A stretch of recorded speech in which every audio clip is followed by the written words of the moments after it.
जी part 2 start हो गया। तो मैंने कहा पार्ट 1 क्लोज करते हुए कि इतनी जल्दी टाइम गुजर जाता है, तो ये भाई कह रहे हैं भाई ऑनलाइन तो 1 घंटे की क्लास भी हो तो गुजरती ही नहीं है।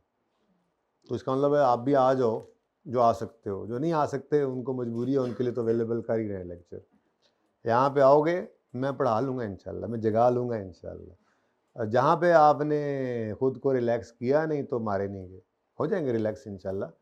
ईदा मनावांगे, ईदों में 2-3 दिन ईद कर लेना, बाकी फिर याशी पढ़ाई वाली याशी कर लेना है। मंजिल सामने हो ना तो कुछ नहीं कहती हैं मुश्किलें, मंजिल सामने होनी चाहिए बस, ठीक है। अच्छा जी, अब इसको ज़रा एक नज़र डाल ना लें, क्या कुछ हमने पढ़ लिया, ठीक है। फिर अब ये करते हैं, पार्ट 2 है, बहुत बोर हो रहे हैं आप, कोई 2-3-4 सवाल सिर्फ कर लेते हैं, ठीक है। कॉस्ट निकालने की प्रैक्टिस करते हैं, फिर कल इंशाल्लाह अल्लाह ने चाहा तो फिक्स वेरिएबल की डिस्कशन शुरू करेंगे। वो तो इससे भी ज़्यादा इंपॉर्टेंट है, ये भी बहुत इंपॉर्टेंट है, वो भी, दोनों ही बहुत इंपॉर्टेंट है, ठीक है। अगर आप तशरीफ़ की टोकरियां लाएं तो आपको मैंने टाइप्स ऑफ ऑर्गेनाइजेशन पढ़ा दी, आपने इनको रीड ऑनली कर लेना एक दफ़ा, ये आपका होमवर्क है, करेंगे ना इंशाल्लाह। उसके बाद ना ये बड़ी इंपॉर्टेंट है, डिफरेंस है इसका, 2 से 3 नंबर का आ सकता है कभी, ज़्यादा ना भी सही, कि फाइनेंशियल अकाउंटिंग और कॉस्ट अकाउंटिंग में क्या डिफरेंसेस हैं, ठीक है। तो मोटे मोटे डिफरेंसेस अगर मैं आपको बताऊं, सादा बात जो सबसे मशहूर आपको भी पता होगी, ठीक है, कि आप कि फाइनेंशियल अकाउंटिंग के अंदर स्टैंडर्ड्स एप्लीकेबल होते हैं, इंटरनेशनल अकाउंटिंग स्टैंडर्ड, जबकि कॉस्ट के अंदर कोई स्टैंडर्ड एग्जिस्ट नहीं करते। कल से इधर ना बैठना, मैं बार बार बोल रहा हूँ, ठीक है ना। 3 बच्चे बैठा करो जो पहले आ जाए, इसमें अभी एक की गुंजाइश है, इसमें बैठ सकते हैं, दूसरी में, उसमें चलो फिर भी 6 बैठे, 6 से बैठा करें, जब तंग हो जाए तो फिर 7-7 बैठा करें, ठीक है। हाँ, जब तक मजबूरी ना हो तब तक तो मसला नहीं ना, तंग ना हो फिर। अच्छा, तो फाइनेंशियल अकाउंटिंग, फाइनेंशियल स्टेटमेंट्स बनाना ऑर्गेनाइजेशंस के ऊपर बाइंडिंग होता है अंडर लॉ, ठीक है। लिस्टेड कंपनी है तो उसकी रिक्वायरमेंट्स, कंपनीज एक्ट में आप FAR 2 पढ़ेंगे ना, तो फाइनल अकाउंट्स, वो जो आपने इंट्रो के अंदर पढ़ा था ना, इनकम स्टेटमेंट बैलेंस शीट, वो कुछ भी नहीं था। यहाँ पर जो आप अब पढ़ेंगे वो वाले फाइनेंशियल स्टेटमेंट्स हैं जो आपने एक्चुअल में अपनी प्रैक्टिकल लाइफ में जाके बनाना है या बने हुओं को देखना है। और उसमें 2 चीज़ों की एप्लीकेबिलिटी होती है टोपी वाले भाई, उसमें 2 चीज़ों की एप्लीकेबल हो रही होती हैं उसमें, एक IAS 1 यानी कि IFRS एप्लीकेबल होते हैं उन पे, और दूसरा कंपनीज एक्ट, ठीक है। और फाइनेंशियल स्टेटमेंट्स बनाना ये लीगल रिक्वायरमेंट होती है। लिस्टेड कंपनी को अपने ईयर एंड के 4 महीने के अंदर AGM करना ज़रूरी है, उसका 21 दिन का नोटिस देना ज़रूरी है, नोटिस के साथ ऑडिटेड फाइनेंशियल स्टेटमेंट्स लगी होना ज़रूरी है, एंड सो ऑन। बहुत सारी चीज़ें आपने पढ़ी हैं, FAR 1 में, FAR 2 में पढ़ते रहेंगे। लीगल रिक्वायरमेंट है, फाइनेंशियल अकाउंटिंग एक लीगल रिक्वायरमेंट है, जबकि कॉस्ट अकाउंटिंग कोई लीगल रिक्वायरमेंट नहीं है, ये तो मैनेजमेंट की रिक्वायरमेंट होती है, सेठ साहब की मर्जी होती है, सेठ साहब की ज़रूरत के हिसाब से डेटा हम बना कर दे रहे होते हैं, ठीक है। तो ये डेफिनेशंस तो आपने रीड ऑनली कर लेनी है, मैं ये डिफरेंसेस पढ़ा रहा हूँ आपको, ये इंपॉर्टेंट हो सकते हैं, पर करना एक बार बस रीड ऑनली है, और इसमें जो 2-3 पॉइंट्स हैं बस वो आपके दिमाग में बैठ जाए, दैट्स इट, ठीक है। अगर कभी वो कह दे कोई मेजर डिफरेंसेस बता दो, 2-3 नंबर का आ जाए, तो 2-3 चीज़ें आपको पता होती हैं, बस यही आपको पता नहीं होता कि आपको पता होती हैं, तो वो बताई जा रही हैं, ठीक है। पढ़ें ज़रा। It is a legal requirement for public limited companies, ठीक है। इट इज़ ऑप्शनल, ये क्या है जी, फाइनेंशियल अकाउंटिंग क्या है जी, लीगल रिक्वायरमेंट है, ठीक है। जबकि कॉस्ट अकाउंटिंग क्या है, optional. Only produced if benefit of information exceeds cost incurred in deriving it, ठीक है। जैसे मैंने अभी आपको कहा कि सुपरवाइजर के साथ एक बंदा वैसे ही तनख्वाह पे रख लें, कि वो सिर्फ ये देखने के लिए रखा हुआ है हमने कि ये कितनी देर किस गाड़ी के पास खड़ा हुआ है, इतने मिनट और इतने सेकंड, फिर इतने मिनट, ताकि हम सुपरवाइजर की सैलरी को भी हर प्रोडक्ट के ऊपर एग्जैक्टली चार्ज कर सकें। तो कहने वाले ने कहा यार किड्डे पागल हो तुसी, उसको तनख्वाह पे रख लिया है, जो डिसीजन मेकिंग के अंदर को खास फर्क भी नहीं डाल रही ये चीज़, प्रोडक्ट की कॉस्ट के अंदर कितना को फर्क डाल देगी, थोड़ी सी कॉस्ट ही है, ठीक है। तो कॉस्ट अकाउंटिंग ऑप्शनल है, आप तभी करते हो जब आपको उस कॉस्ट को डिराइव करने का, उस कॉस्ट, ये इस अकाउंटिंग को करने की जो कॉस्ट है वो आपको बेनिफिट ज़्यादा दे रही हो, कॉस्ट बेनिफिट एनालिसिस होता है, ठीक है। बहरहाल ये एक ऑप्शनल चीज़ है, ठीक है। ये सिर्फ पास्ट को रिपोर्ट करता है। कभी आपने ऐसा देखा हो कि आपने 2020 में खड़े होकर 2021 की फाइनेंशियल स्टेटमेंट्स बनाई हो? कभी ऐसा हुआ था? तो ये हमेशा पास्ट को रिपोर्ट करता है। जब ईयर एंड हो जाता है तो उस ईयर एंड के बाद आप बैठकर उन फाइनेंशियल स्टेटमेंट को तैयार करते हैं। ऐसा ही है।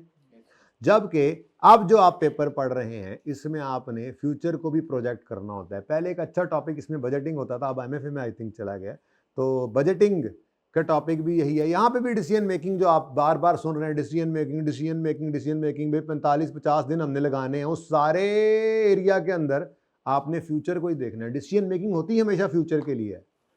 आज खड़े होकर ये कहते हैं कि हमने ये ऑर्डर एक्सेप्ट किया या ये डिसीजन लिया तो उसका क्या असर पड़ेगा, ठीक है। इसका मतलब कॉस्ट अकाउंटिंग जो है वो पास्ट को भी देख सकती है और फ्यूचर को भी, ठीक है।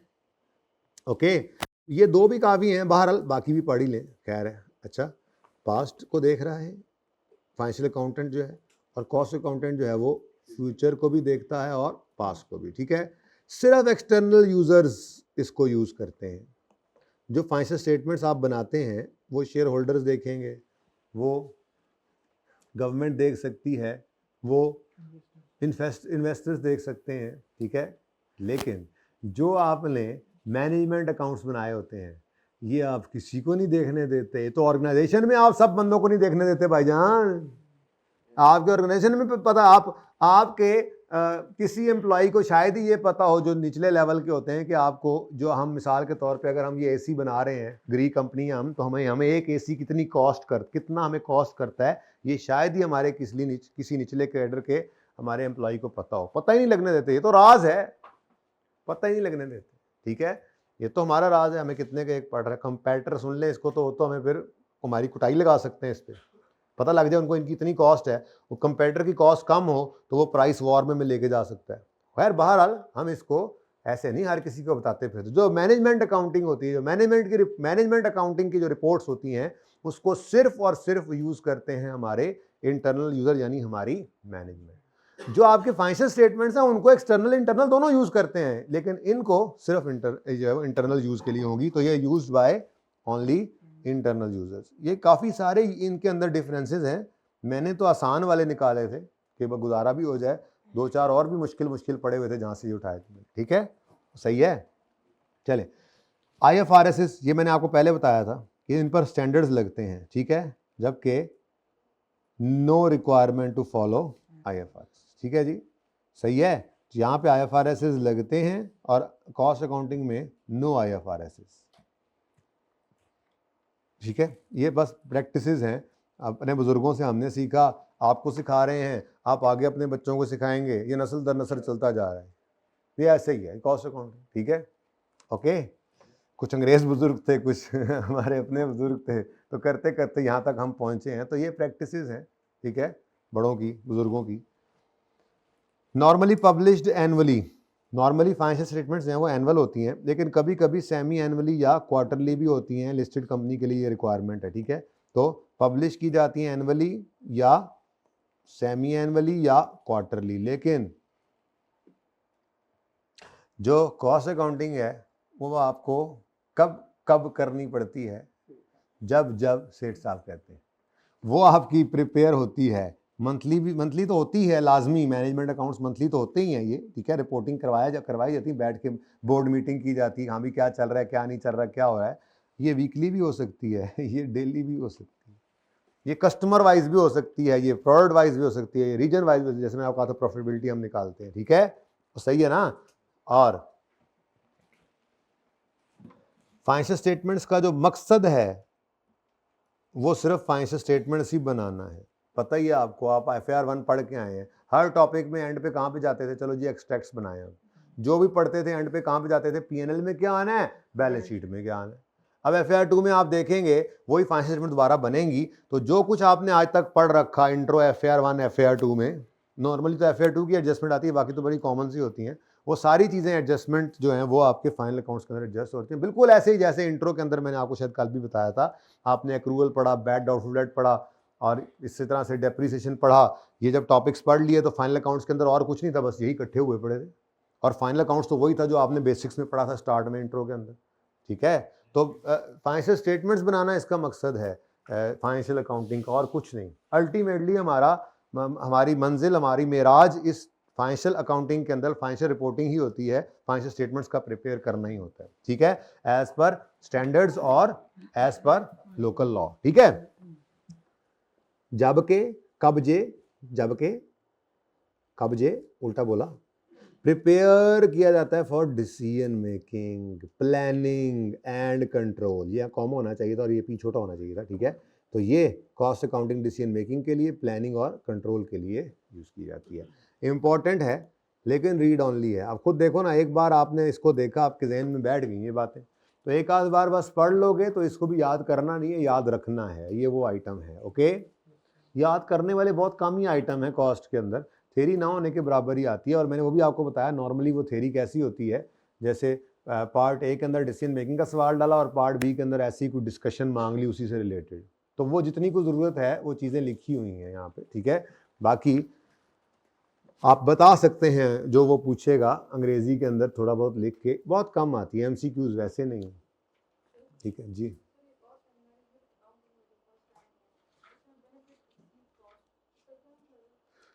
बेटा जैसे मैंने अर्ज़ किया कि आपने कॉस्ट अकाउंटिंग करनी है तो आपने एक कॉस्ट अकाउंटेंट रखा जिसको आप 10 लाख रुपए के ऊपर तनख्वाह पे रख के आप बैठ गए हैं, जबकि वो जो इन्फॉर्मेशन प्रोड्यूस करके दे रहा है उससे आपको फ़ायदा जो है वो 2-4-5 लाख का ही हो रहा है, तो आपने फिर वो वाला महंगा अकाउंटेंट क्यों रखा हुआ है? ज़रूरत ही नहीं है रखने की आपको, या रखना भी है तो कुछ सस्ता वाला ऑप्शन देखें। तो वो ये कह रहा है कि यहाँ पे कोई मजबूरी तो है नहीं, किसी लॉ ने तो ये कहा नहीं हुआ कि आपने एक मंथली अकाउंट्स बनाने ही बनाने हैं या वीकली या डेली अकाउंट्स बनाने हैं। अब डेली अकाउंट्स बनाने हैं तो बंदे भी ज़्यादा रखने पड़ेंगे, काम ज़्यादा करना पड़ेगा। अब डेली रिपोर्टिंग से कोई फ़ायदा हो रहा है तो करवाओ, वरना ऐसे ही 4 बंदे आपने वेले रखे हुए हैं, 2 से काम चलता है तो करो। जो वैल्यू डिराइव कर रहे हो उससे कॉस्ट ऊपर, ये कॉस्ट बेनिफिट एनालिसिस नहीं कहते जिसको।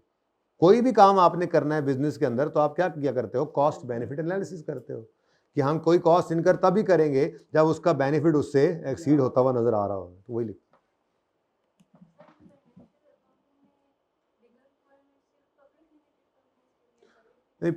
हैं, रिक्वायरमेंट्स हैं। बहरहाल आप सिर्फ इसको यूं ही लिखिए, इसमें जो जो हाईलाइट किया कि ये लीगल रिक्वायरमेंट है, बाकी पब्लिक के लिए भी हैं और पीवीटीज के लिए भी हैं। मतलब ये कि अनलिस्टेड के लिए हैं, IFRS लगते हैं उनके ऊपर। फिर अब ये तो SCCP के, अब तो कंपनीज एक्ट में जाकर देखना पड़ता है ना, ठीक है। पीवीटीज भी जो हैं वो पब्लिश नहीं करती, लिस्टेड कंपनी तो उसमें 5 में पब्लिश करती हैं ना, ठीक है, पब्लिश भी करेंगी और SCCP की वेबसाइट के ऊपर अपलोड भी करेंगी उनको PDF फॉर्म के अंदर।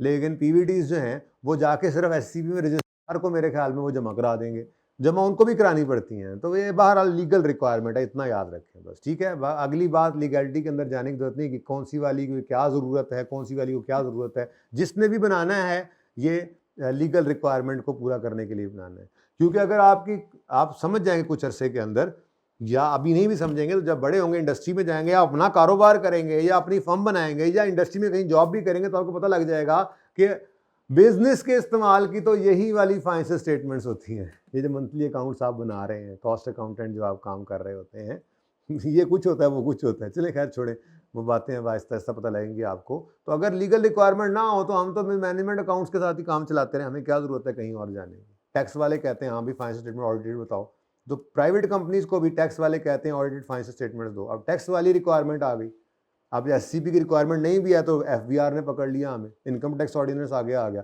कहाँ जाएं, कहीं ना कहीं से फंस ही जाते हैं। फाइनेंशियल स्टेटमेंट जो है वो लीगल रिक्वायरमेंट, ठीक है। चलें आगे चलें, ओके। अब प्लीज़ आप ये रीड ऑनली कर लीजिएगा, इसमें वही बातें जो मैंने बताई आपको। देखें, product cost in manufacturing business, नकल चेक करें मैंने कैसी मारी हुई है, जरा चेक करा दो। In manufacturing product cost are all those cost incurred for manufacturing a product in the factory. ओए होए होए, अगला फिर मैंने नहीं लिखा, ठीक है, वो आप पढ़ लीजिएगा, ओके। तो डायरेक्ट मटेरियल क्या है? देखो, direct material cost include cost of any substance और ingredient which can be fully traced to 1 unit of output. समझ आता है? becomes integral part of finished output and has a significant part in overall cost। अच्छा खासा हिस्सा cost का उसी के अंदर है, ठीक है। एग्जांपल्स इसकी आ गई। डायरेक्ट लेबर भी ऐसे ही पढ़ लेंगे आप।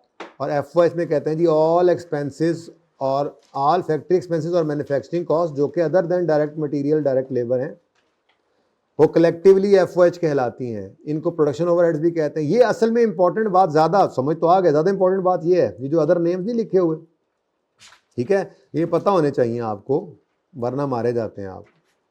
ऊपर वाले का अलग से लिखा ही नहीं हुआ। खैर, इसकी एग्जांपल्स काफ़ी सारी आपको नज़र आ रही हैं, तो ये आपने रीड ऑनली कर लेना है, ठीक है। ये पॉइंट इंशाल्लाह आप रीड ऑनली करने के काबिल हो चुके होंगे। फिलहाल थोड़ा सा रुक जाएं, इसकी थोड़ी सी हम जो है ना वो प्रैक्टिस कर लें एक दफ़ा, ठीक है। लेकिन आपको एक मजे बताऊं,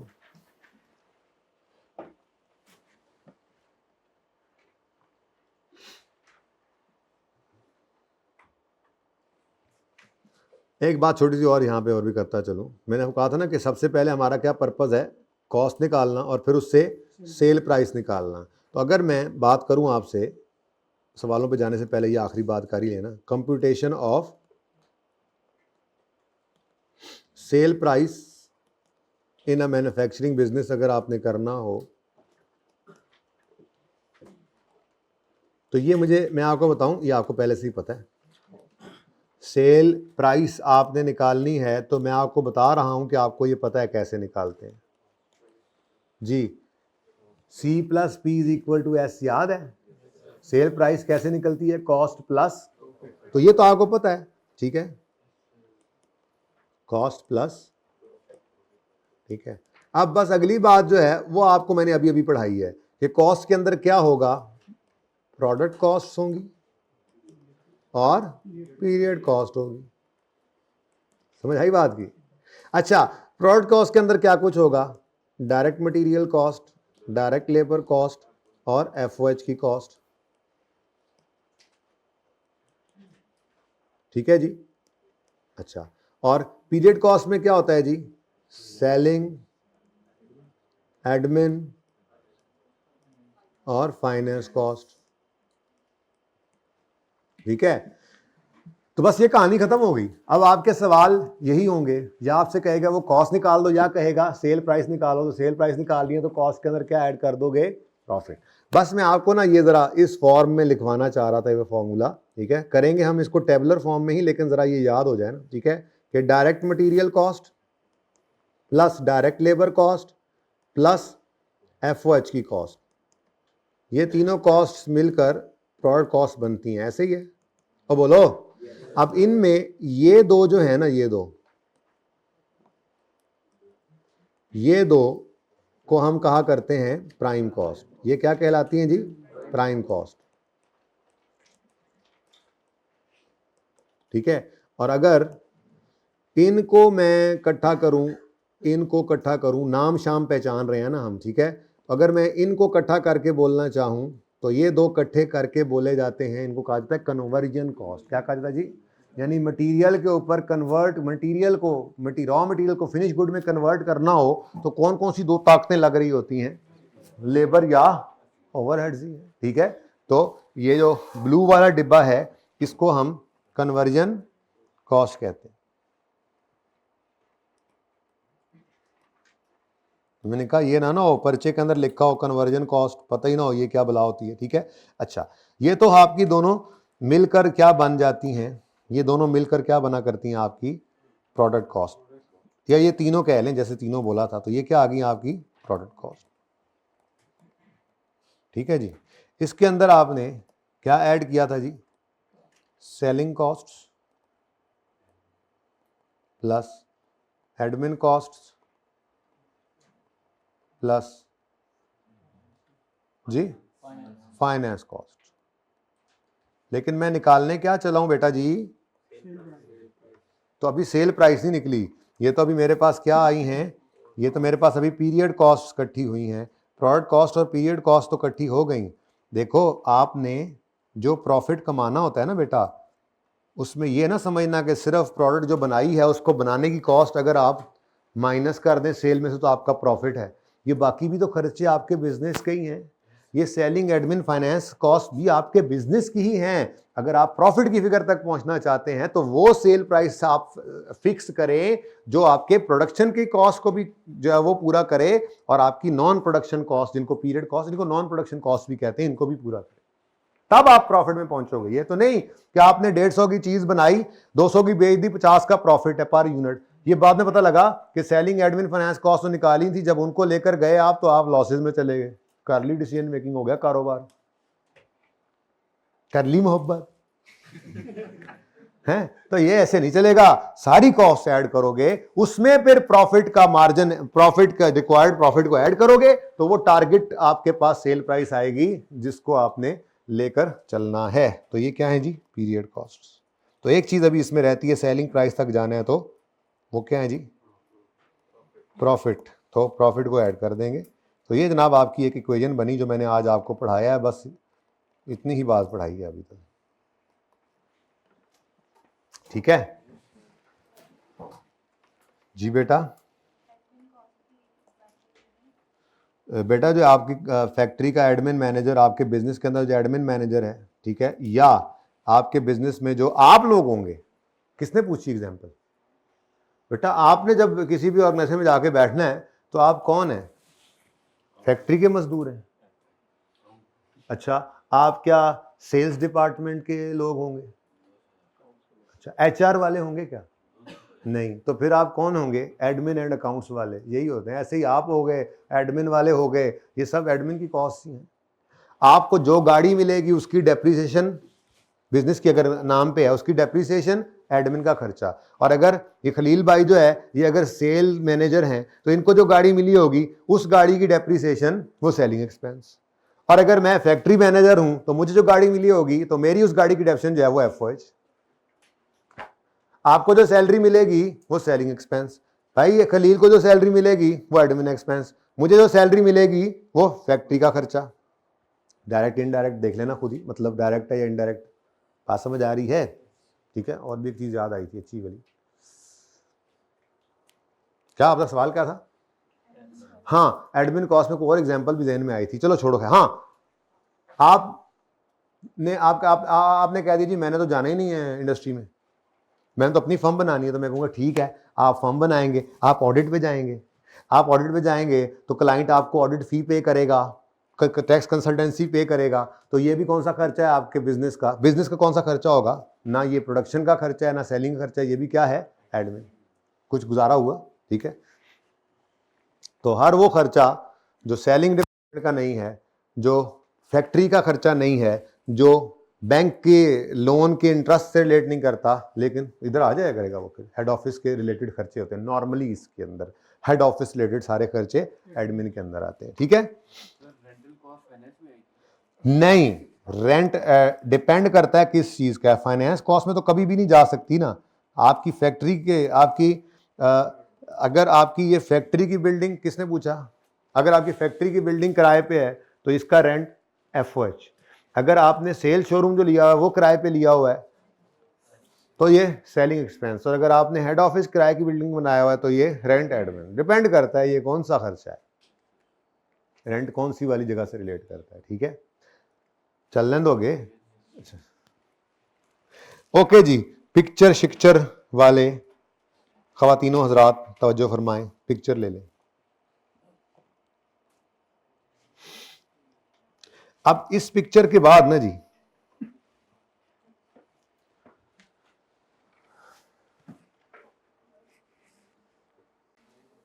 सुने सुने, एक छोटी सी बात कर दूं, छेती कर लो यार। साइड पे कितना साइड ते हुआ मैं, वड दो मैनू अद्धा।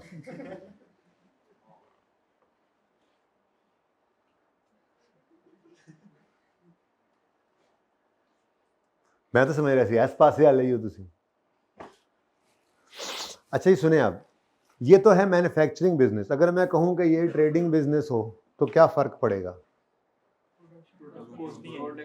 नहीं, प्रोडक्ट कॉस्ट कैसे नहीं आएगी? प्रोडक्ट कॉस्ट तो आएगी यार। ट्रेडिंग बिजनेस जो खरीदता है उसको क्या मुफ्त में चीजें मिलती हैं? छोड़ो, फिर मैन्युफैक्चरिंग क्या करनी, ट्रेडिंग ही करते हैं, मुफ्त में चीजें लेंगे और आगे बेच देंगे। भाई प्रोडक्ट कॉस्ट तो है, लेकिन प्रोडक्ट कॉस्ट में direct material, direct labour FOH नहीं होगा। प्रोडक्ट कॉस्ट के अंदर वही आपकी बचपन वाली वो जो इन्वेंट्री में आपने सीखी थी वो कॉस्ट होगी।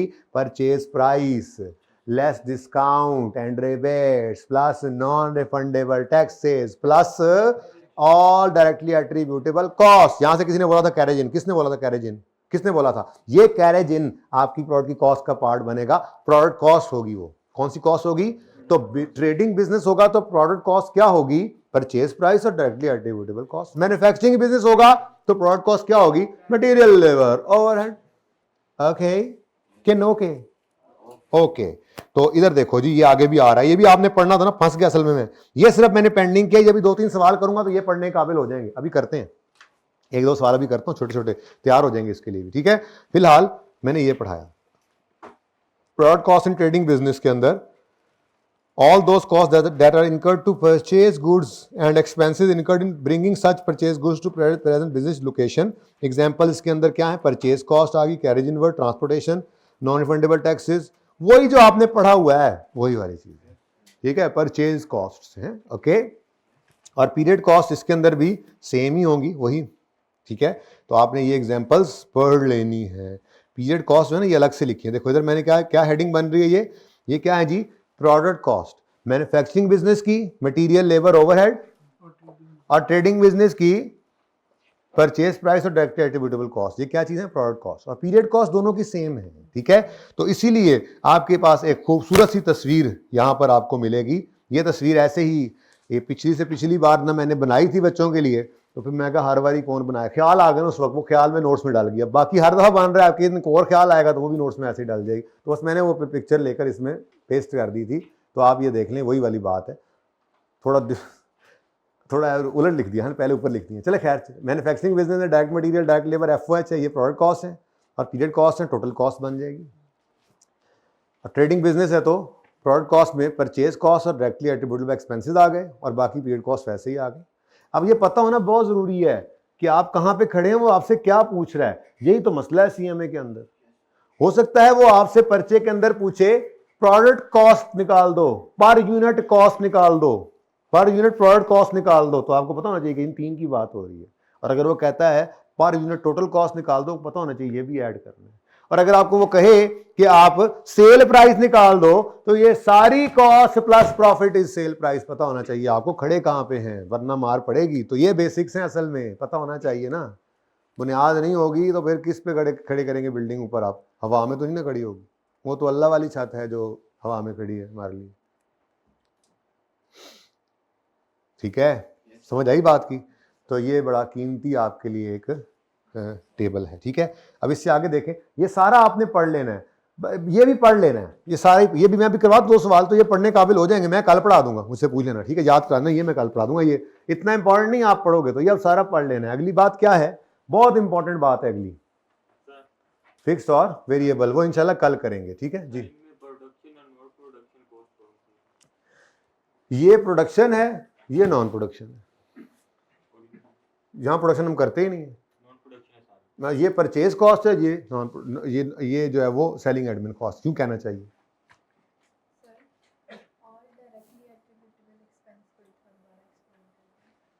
Non refundable taxes, carriage inward, transportation inward, वो एक ही बात होगी। उसके बाद इंश्योरेंस इन ट्रांजिट, उसके बाद let's say inspection cost, trade discount तो माइनस होना है ना, उन्होंने कहा डायरेक्टली एट्रिब्यूटेबल एक्सपेंसेस की एग्जांपल मैं वो दे रहा हूं। हर वो खर्चा जो इन्वेंट्री को हम तक लाने के लिए, इन गुड्स को हम तक लाने के लिए इनकर होना है, वो डायरेक्टली एट्रिब्यूटेबल, वो इन्वेंट्री कॉस्ट का पार्ट बनेगा, प्रोडक्ट की कॉस्ट का पार्ट बनेगा। यानी आप अगर हमने बुक शॉप खोल ली तो हमने ये रजिस्टर जो है उर्दू बाजार से खरीदा, ठीक है, लेट्स से 50 रुपए का, लेकिन वहां से यहां तक लाने में हमें इसको हर एक के ऊपर 20 रुपए लग गए, तो डायरेक्टली एट्रिब्यूटेबल खर्चा क्या है, 20 रुपए। तो ये मुझे कितने का पड़ा, एक रजिस्टर 70 का, तो मेरा ये प्रोडक्ट कॉस्ट क्या है, 70। अब ये मैं 100 का बेचूंगा तो मुझे 30 रुपए का प्रॉफिट हो जाएगा, अगर कोई सेलिंग एडमिन एक्सपेंसेस और नहीं है, और अगर हैं तो वो भी मजीद कम हो जाएगा प्रॉफिट, ठीक है। डायरेक्टली एट्रीब्यूटेबल ही होता है, नहीं इनडायरेक्टली नहीं ना आएगा। यही तो कहना चाह रहे हैं हम कि जो इस परचेज से रिलेट करेगा डायरेक्टली, वो इसकी कॉस्ट में ऐड हो जाएगा, सिंपल।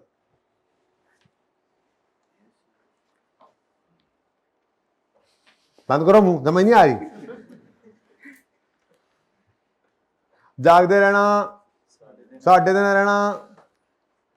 अच्छा जी, चलो थोड़े से सवाल कर लें यार, कितना बोर हो गए आप लोग सीएमए में आके। बस ये 1-2 दिन ही थे, 1-2 दिन ही सिर्फ जो अंग्रेजी चल रही थी, वरना तो यहाँ पे तो सलाम भी न्यूमेरिकल और जवाब भी न्यूमेरिकल होता है। तो फिक्स वेरिएबल इंशाल्लाह हम करेंगे। फिक्स और वेरिएबल को समझना एक मुसीबत, और फिर उस फिक्स वेरिएबल को कभी इकट्ठी भी हो सेमी वेरिएबल, उसको फिर तोड़ना वो एक अलग मुसीबत, और पूरे सीएमए में यही चल रहा है। 5 मिनट रह गए हैं, डोंट टेल मी यार तुम लोग मुझे ना बातों में ना लगाया करो, मैं बता रहा हूँ, ठीक है ना। ये तुम लोग बहकाते हो ना मुझे, एक तो बोल बोल के बाद पता लगता है यार, क्लास के बाद पता लगता है। आओ जी सवालों पे आओ, सवालों पे। लो जी, केड़ा सवाल फिर मैं करना है ताड़े ख्याल से? नहीं, एक दो कर देता हूं, अच्छा नहीं लगता ऐसे सभी होमवर्क में। जहां पे घड़ी ने 5 मिनट एक्स्ट्रा लेकर भी कड़ंग कर दिया, उससे आगे जहां तक मैं जा सका आपको होमवर्क देता चला जाऊंगा। देखी जासी, कल तो आना ही है ना, ठीक है ओके। यार वो मैं अभी तक फैसला नहीं कर पाया, मैंने नोट्स पे काम ही नहीं किया। सोल्यूशन ऐड करने चाहिए या नहीं जो आगे टॉपिक्स आ रहे हैं? भाई पिछले सेशन के कोई 3-4 बच्चे ढूंढने हैं, 5 बच्चे ढूंढने हैं FAR2 की क्लास में, मेरी वाली में, सरदनान वाली में बैठे होंगे, मिल जाएंगे आपको, ठीक है। जो पढ़ गए पिछली बार, ऐसे कोई बच्चे जो पढ़ गए, ठीक है, अच्छे अच्छे बच्चे भी होंगे, आपको पता लग जाएगा। असगर को कह देना, उन्हें कहो मुझे मिले आके, मैं उनसे पूछूंगा, कम से कम 5 हों। पूछना क्या है? पूछना यह है कि मैं सोल्यूशन से अगले दिन देता हूँ, तो देखा ना। अब यार अपने मसले हैं, आप मुझे वो 5 बच्चों को मिलवाएं जिन्होंने पेपर दे लिया, ठीक है। ये तो किसी ने कहना दे दें, किसी ने कहना नहीं, जो इनके लिए ज़्यादा बेहतर होगा वो इंशाल्लाह फैसला, मुझे दोनों में मसला कोई नहीं है, ठीक है ना। तो जो आपके लिए बेहतर होगा इंशाल्लाह मशवरे से वो तय कर दिया जाएगा, ओके। उसी में खैर होगी, फिर मशवरे का असूल है ना, मशवरा मैं करूँगा ना, उसके बाद अगर वो सही हो जाता है तो फिर उस पर जम जाना, सबको फिर उसी के अंदर खैर मिलेगी। क्वेश्चन नंबर 1 ज़रा पढ़ें।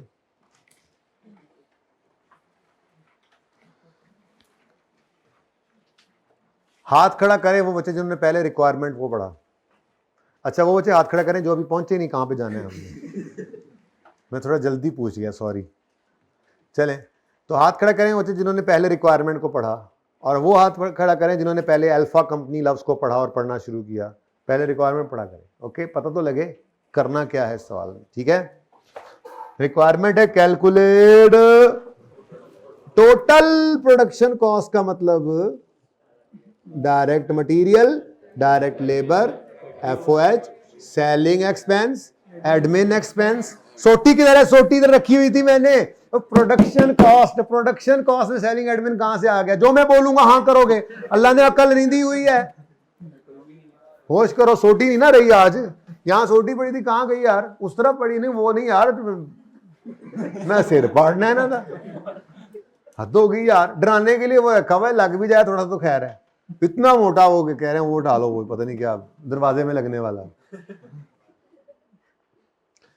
तो भाई ध्यान से सुना करो और जागते रहा करो, ओके। टोटल प्रोडक्शन कॉस्ट है मतलब डायरेक्ट मटेरियल, डायरेक्ट लेबर, और यही तो मैं कह रहा हूं, ये क्यों आज का लेक्चर हमने लगाया, आगे चल के इतना टाइम नहीं हुआ करेगा अब ये बताने बैठ जाए बंदा। तो रिक्वायरमेंट है, पता होना चाहिए क्या पूछ रहा है, बस चलो फिर उसके बाद आगे चलते जाए, ठीक है। तो प्रोडक्शन कॉस्ट निकालनी है। अल्फा कंपनी अच्छा ये आप खुद भी कर सकते हैं, लेकिन 2-3 सवाल पहले मैं खुद कराऊंगा आसान आसान, उसके बाद आप मुश्किल सवाल करेंगे। आप तो मेरे चीते हैं और चीतियां हैं, आप लोग करेंगे इंशाल्लाह। मुश्किल सवाल आप करेंगे, आसान सवाल मैं करूंगा, ओके, ठीक है ना। यही चीज़ ने आपको पार लगाना है, मैं बता रहा हूँ, जो आपने खुद सवाल करने हैं। अनसीन क्वेश्चंस आप करेंगे, सोल्यूशन देखे बगैर करेंगे, एक बार दलेरी से मुकम्मल कर देंगे उसको, उसके बाद फिर देखेंगे सही है या गलत, ओके। क्या देख रहे हो? छोटी आमिर भाई बैठे हैं बस, और कोई नहीं है, हाइब्रिड में कोई नहीं अभी आया। आहिस्ता आहिस्ता आ रहे हैं, इनको लग रहा है पता कि घर पे नहीं पढ़ा जा रहा। किस किस ने ये फैसला किया था घर में देखे ना, मैंने आपको अर्ज किया, जो तो जेन्युइन प्रॉब्लम वाले हैं, घरों में जाने वाले थे चले गए, आउट स्टेशन वाले होते हैं, हॉस्टल्स के मसले होते हैं, चले गए ना। अब जो तो नहीं गए, मतलब उनके पास सहूलत थी तो रुक गए, और या जो लाहौर के हैं वो बच्चे जो कल इस नियत से नहीं आए थे कि इंशाल्लाह घर पे ही पढ़ेंगे, लेक्चर तो आ ही रहे हैं, हाथ खड़ा करें पहले। कुछ नहीं कहता, हाथ तो खड़ा करें, थे तो सही, ऐसे ना करो।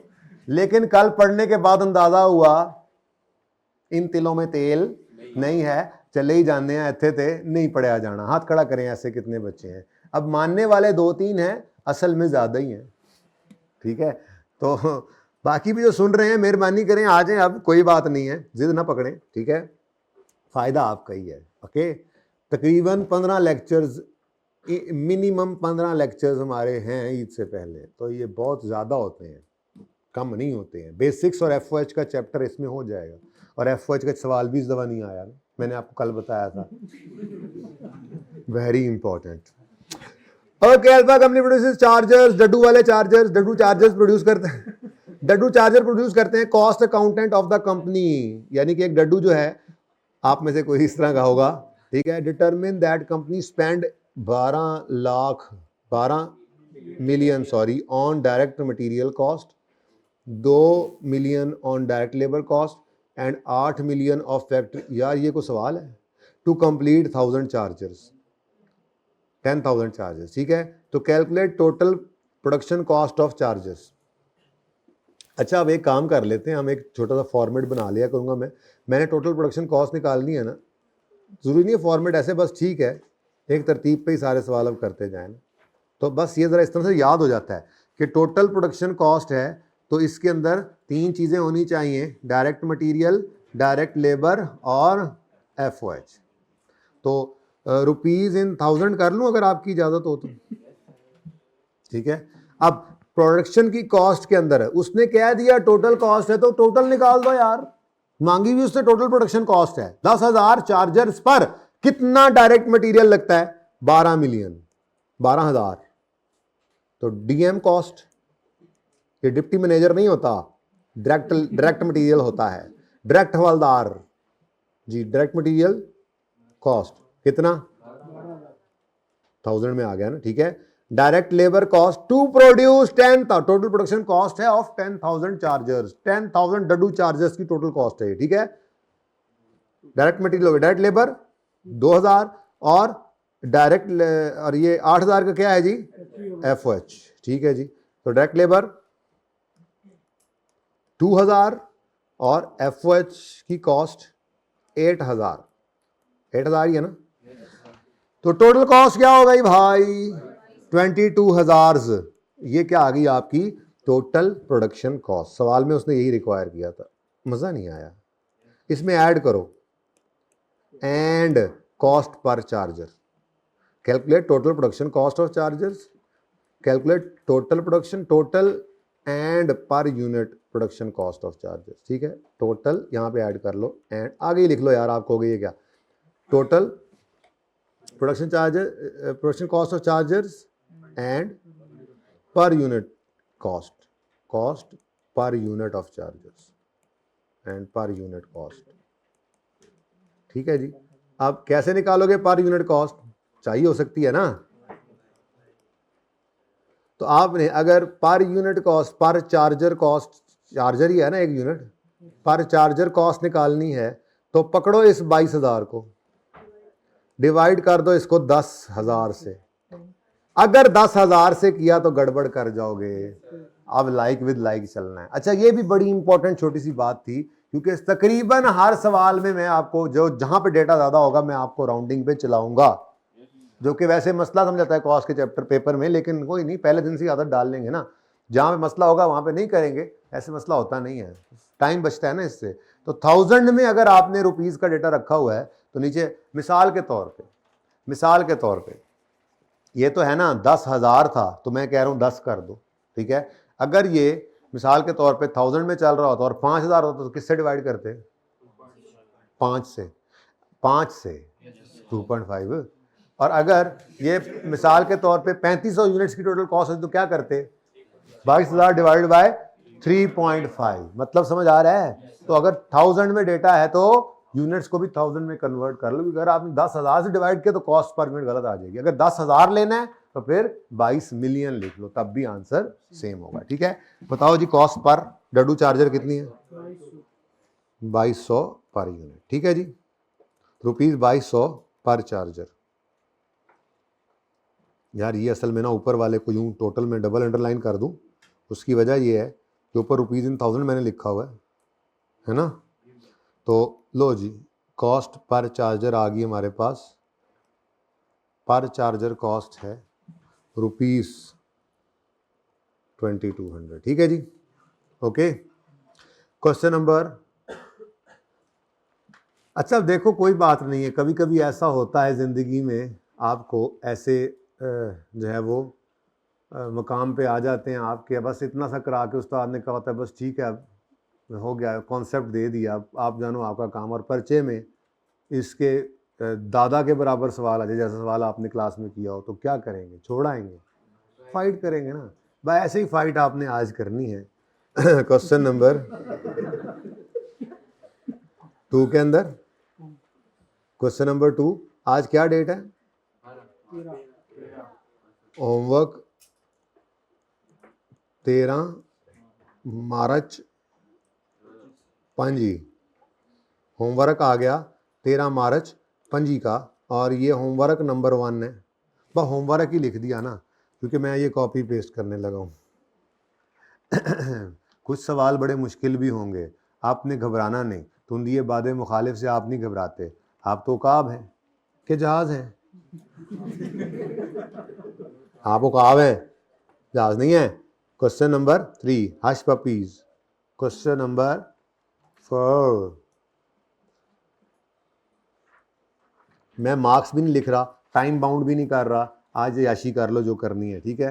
कल से फिर होमवर्क में भी मार्क्स लग नहीं होंगे तो लगा लिया करेंगे, ठीक है? अच्छा, वैसे ना एक टफ सवाल है, 5वां 6ठा 7वां, दिल कर रहा है 7वें तक सारे सवाल, या 7वें का सलूशन आ रहा है सामने, 6ठे का भी आ रहा है, चलो 5वां रहने दो, वो मैं कल आते साथ करा दूंगा। अच्छा बस काफ़ी है, ठीक है, जाओ भागो, ठीक है, रोज़े हैं, अल्लाह हाफिज़। भाई ने क्वेश्चन कर दिया, मैंने अल्लाह हाफिज़ किया, तो मैंने कहा हाँ क्या क्वेश्चन?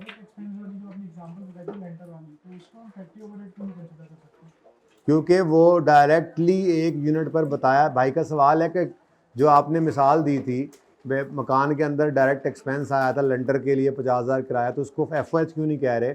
उसकी वजह ये है कि ये डायरेक्टली आप बता सकते हैं एक मकान पर कितना लगा, और ये एक अच्छा खासा अमाउंट भी है, कोई छोटी अमाउंट नहीं है, इसलिए इसको FOH नहीं कहते, डायरेक्ट एक्सपेंस कह देते हैं, ठीक है जी?